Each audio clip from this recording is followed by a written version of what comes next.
ជំរាបសួរបងប្អូនថ្ងៃនេះរោត្រីបងប្អូនបាទរោត្រីបានត្រីឆ្ដោពីរបងប្អូនអើយនេះនៅតែអានេះកូនត្រីហៅកូនត្រីឌៀមបងវានៅទូច1គីឡូកូនត្រីឆ្ដោបងប្អូននេះខ្ញុំមកអាងបងប្អូនបាទនេះបងអាងបងប្អូនត្រីឆ្ដោយើងបានត្រីបនីនផងបងប្អូនបាទនេះបានត្រីតក់ផង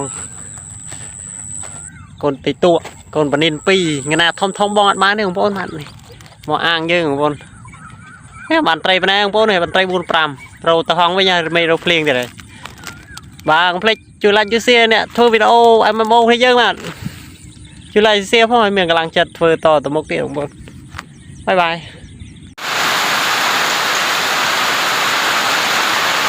អានេះរោហងគេជ្រោកសិនបងប្អូនល្ងាពេកបងប្អូនអើយមើលភ្លៀងដូចចាក់ទឹកនេះជីងមកនេះជីងយើងមិនទាត់ណាបងប្អូន